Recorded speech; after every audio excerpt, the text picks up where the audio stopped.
നമസ്കാരം. നിത്യജ്യോതിഷത്തിലേക്ക് എല്ലാ മാന്യ പ്രേക്ഷകർക്കും സ്വാഗതം.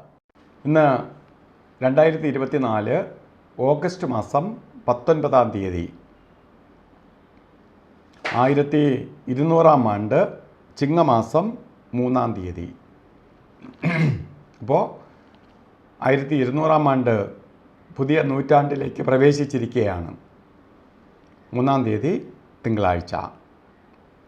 ഇന്ന് ഉദയ നക്ഷത്രം, അതായത് സൂര്യൻ ഉദിച്ച് വരുന്ന സമയത്ത് നക്ഷത്രം തിരുവോണ നക്ഷത്രമാണ്.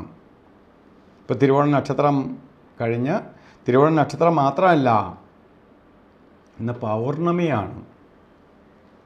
പൗർണമിയും കൂടി ആണ്. അപ്പോൾ പൗർണമിയും ആയിട്ടുള്ള ദിവസമാണ് ഇന്ന്. ഏറ്റവും ഐശ്വര്യപ്രദമായ ദിവസമാണ്. പൗർണമിയാണ്. പൗർണമി എന്ത് ദോഷത്തെയും മാറ്റിത്തരാൻ ശക്തിയുള്ള ദിവസമാണ് പൗർണമി ദിവസം. സൂര്യനെപ്പോലെ ചന്ദ്രന് പവർ വരുന്ന ഒരു ദിവസമാണ് ശരിക്കും പൗർണമി ദിവസം. അതായത് ഫുള്ളായിട്ട് പ്രകാശം ഏറ്റെടുത്ത് പ്രകാശിക്കുന്ന ദിവസമാണ് പൗർണമി ദിവസം. ഇപ്പോൾ പൗർണമി, അതുപോലെ ശുഭനക്ഷത്രം, ശുഭദിവസം. അപ്പോൾ ഈ പൗർണമി ദിവസം മാസത്തിലൊക്കെ ഒരു ദിവസമേ വരത്തുള്ളൂ. അന്ന് നമ്മൾ എന്ത് ശുഭകാര്യം ചെയ്യുന്നുവോ അത് പ്രകാശിക്കുമെന്നാണ്, അത് ഐശ്വര്യപ്രദമായി തീരും, അത്ര നേട്ടത്തിനിടവരും. ഈ സമയമാണ് ഇപ്പോൾ നടന്നുകൊണ്ടിരിക്കുന്ന നിങ്ങൾക്കിന്ന് നടക്കാൻ പോകുന്ന സമയം.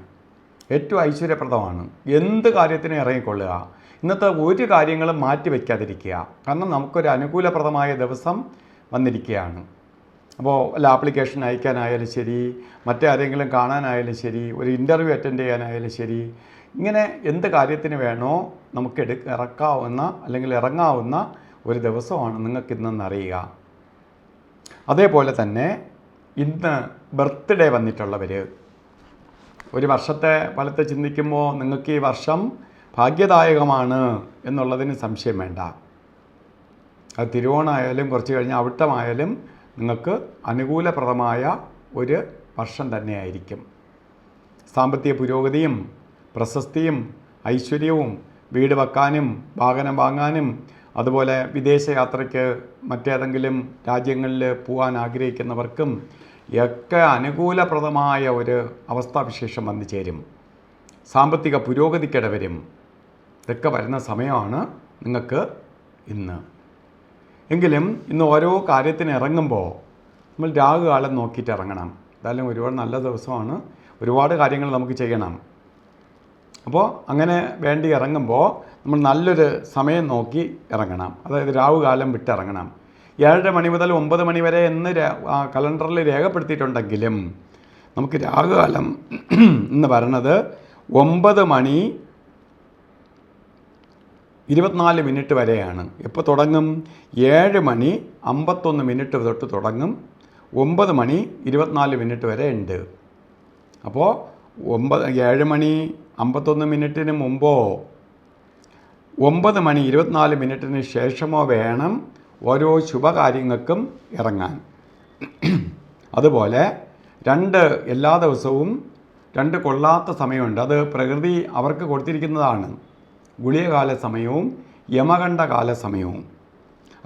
ഗുളികകാല സമയം 2 മണി മുതൽ 3:32 വരെയും യമകണ്ഠകാല സമയം 10:58 തൊട്ട് 12:28 വരെയും. ഈ സമയം ഒരു ശുഭകാര്യങ്ങളും ചെയ്യരുത്. അതുപോലെ ഇന്നും അഭിജിത്ത് മുഹൂർത്തം എല്ലാ ദിവസവും ഉണ്ട്. ഇന്നും 12:04 തൊട്ട് 12:52 വരെ അഭിജിത്ത് മുഹൂർത്തത്തിൻ്റെ സമയമാണ്. അപ്പോൾ അഭിജിത്ത് മുഹൂർത്തത്തിൻ്റെ സമയം നമുക്ക് വളരെ ഭാഗ്യദായകമായ അവസ്ഥയെ കൊണ്ടുവരും. അതുപോലെ ഇന്ന് ഓരോ കാര്യത്തിന് ഇറങ്ങുന്നവരും വസ്ത്രധാരണത്തിൽ ശ്രദ്ധിക്കണം. വെളുപ്പോ അല്ലെങ്കിൽ പേളിൻ്റെ കളറിലോ ഉള്ള വസ്ത്രം ധരിച്ചുകൊണ്ട് പോകുന്നത് ഉത്തമമായിരിക്കും, ഐശ്വര്യപ്രദമായിരിക്കും, വളരെ നേട്ടങ്ങൾക്ക് ഇടവരുത്തും. അപ്പോൾ ഈ അവസ്ഥകളെല്ലാം ഇന്നത്തെ ദിവസം അനുകൂലപ്രദമാണ്. അപ്പോൾ എല്ലാവർക്കും നല്ലൊരു ദിവസം ആശംസിച്ചുകൊണ്ട് നിർത്തുന്നു. നന്ദി, നമസ്കാരം.